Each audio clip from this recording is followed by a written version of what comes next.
John 3:16 is probably the most famous scripture in the whole of the Bible. And there is actually debate over what this actually means. You will hear many Hebrew Israelites today come along and say, when Jesus said, "For God so loved the world," that world that Jesus was ultimately speaking about was not the whole world, but was only the nation, the people of Israel. Now, what I want to do in today's video is basically highlight 7 key issues that are generally raised by Hebrew Israelites when they basically try and showcase why this is not talking about Jesus dying for the whole world. It was with Abraham. So God made a covenant with Abraham, and God said to Abraham, look, this is a covenant with you and your descendants, but also what was also linked in with this particular scenario were people who were strangers who were to be circumcised as well. So the law and the covenant was yes to the Jews, but we even saw as early as Abraham, even before this, to be honest, that Gentile strangers were grafted in, were expected to basically take part in this particular salvation as well. Now, when we get to the Passover, God said to Moses to tell the people that when you take the Passover, whether you are a Jew or whether you are a stranger, both of you can take the Passover together. God again says that strangers or Israelites, it will be one law for the Israelite who is homeborn or the stranger who is ultimately coming into the land. The reason I'm bringing this up is because it's quite clear that even the Israelites in the Old Testament had Israelites who were born homegrown, but also strangers, foreigners, Gentiles who ultimately came and were grafted in. It says Jew or stranger ultimately can come in and be circumcised and take part in the Passover. Its multitude and the Israelites went into sin and they were lusting for food that they ultimately had when they were in Egypt. This makes clear sense for anyone who doesn't have a agenda. There's different examples in the Bible where it talks about people coming from different places, from Judea, from Jerusalem, from Idumea, the land of Edom ultimately, and all different places coming to hear his message. People from different places ultimately hear his message, but he's talking to a Jewish person and he's basically saying, look, I've spoken in these particular places, go and ask those people. I want to give all the praises and the honor to Yahweh Bahashem, Yahweh Shah Bahashem, Ruach HaKodash, and double honors to the elder apostles and the elders of Great Millstone. Also, a sincere shalom to you other brethren, you followers of the truth, followers of this doctrine, mainly in sincerity, you few sisters, and mainly let me say shalom to the elect. Anyway, I want to go back with this, a video on this guy that I've done some in the previous oneness man, who calls himself Israel. Okay, so he's the new Israel, I guess. His channel is called In Thy Word. Going into John 3:16, he went pulled a little from different parts of the scriptures to make it seem like that the Most High basically changed his mind, which Malachi 3:6 said, the Lord changeth not, therefore ye sons of Jacob are not consumed. So I'll try to hit a couple points. I mean, there's so many precepts, so I know I won't hit them all unless I want to do an hour video, which I probably won't. But if the Spirit has it, this is where we go. So first off, let's go to John 3:16, where it says, well, we know John 3:16, for God so loved the world. We know that world is talking about the world of the Israelites, for he gave his only begotten son. This is what we're dealing with, is the English language, right? The confusion of English language, because the transliteration of how they're trying to put things together, especially dealing with a scattered people. So let's get that real quick. Deuteronomy 28:64. Let's see what it says here. I believe it's 64. Is it 64? And the Lord shall scatter thee among all people from one end of the earth even unto the other. Right? So if you have a situation where you have kin scattered throughout the whole globe, you can't just pick apart one from one country or one from another country or from another city you have to try to include them because they're worldwide, right? And inside the whole so-called world, because you got different worlds. You got worlds of madness, worlds of Christianity, world of sports, the world of animals, you just got different worlds. But anyway, I'm trying to keep up on the things he said.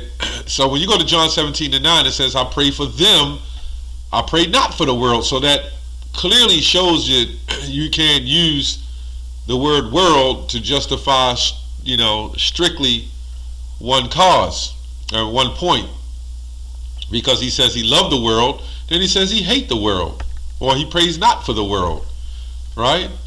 So that tells you that there's a difference in the worlds, right? So a couple of things that he said, a couple other things that he said, which I'll get to. He went into the strangers. Now we know, well, let me get this real quick, because we know that Israelites are considered strangers as well, right?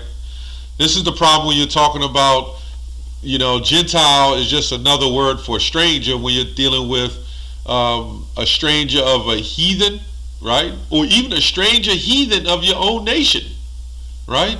Or a believer of your own nation, or a stranger heathen of another nation. What I mean by heathen is just unbelieving, but you have people who are not part of the bloodline who would be considered strangers. Then you got Israelites who don't follow, or maybe somewhere else that you would also consider strangers. So we can also get an example of Exodus 2 verse 22.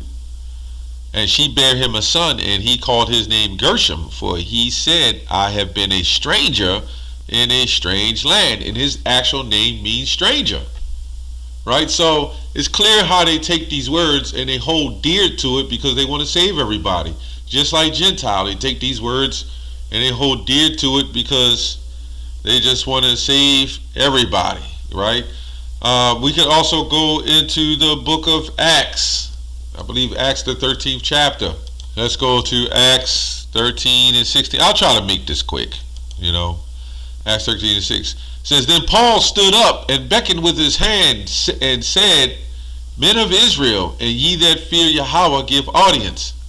The God of this people of Israel chose our fathers and exalted the people when they dwelt as strangers in the land of Egypt, right? And with an high arm brought he them out of it, right? So we were considered strangers, okay? Let's get that straight. I'm just going to roll on with the precepts. You had also an example that Paul, right? When Paul said, Romans 16:11, he said, Salute Herodian, my kinsman, right? Great, them that be of the household of Narcissus, which are in the Lord. So we can clearly go to my kinsman, right? G4773. Kin means the same of kin, akin to, related by blood, right? In a wider sense, the same nation, a fellow countryman, right? So there you go. This is a kinsman. So even though he was called, he said, Salute Herodian, he said, my kinsman. You had the same issue with Caleb, whose father was Jephunneh, I believe, could be off, the Kenizzite.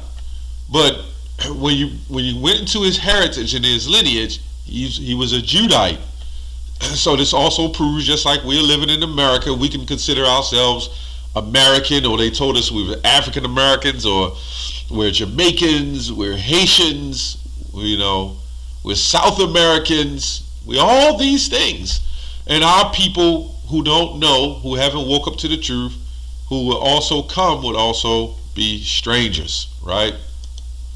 So I'm going to go to Mark 3 and 7.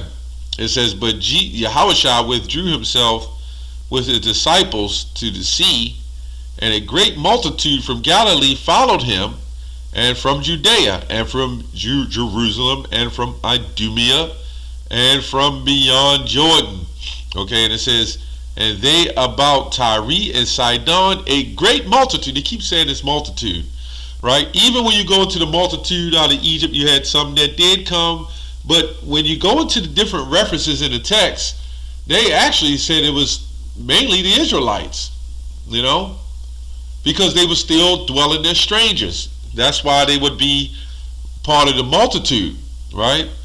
It goes on to say, when they had heard what great things he had did and came unto him.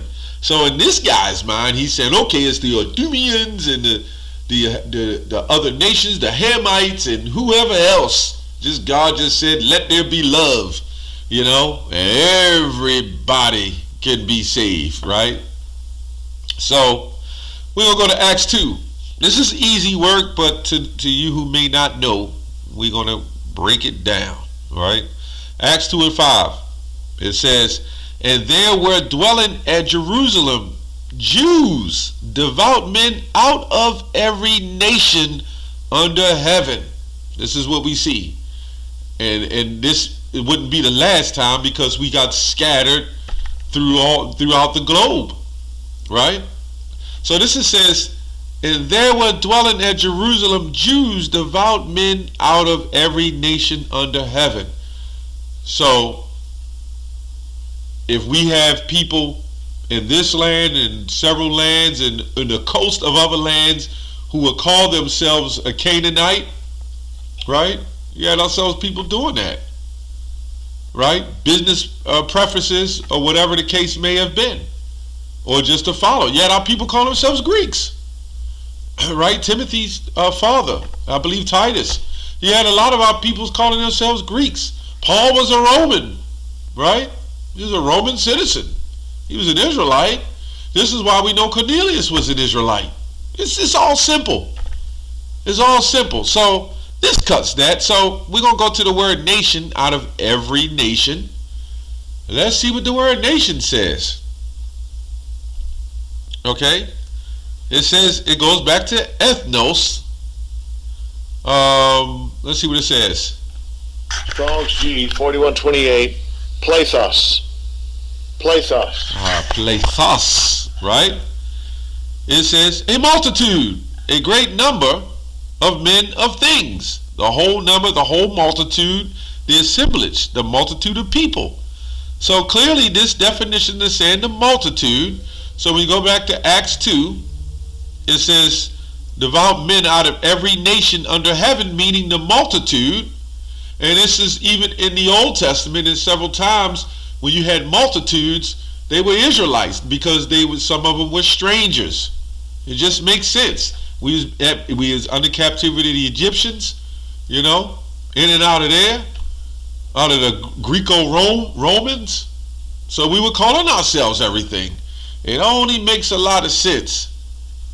You know, these guys, they don't want to see the truth. They don't want to do the legwork, you know, to check out the truth and see what it is, right?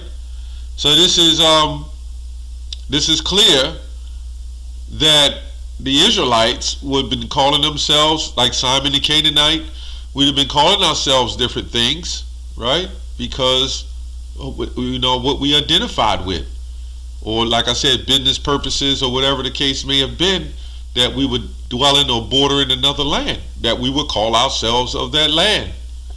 You know, you would have men like Moses, Joseph, and various others who was in and out of Egypt.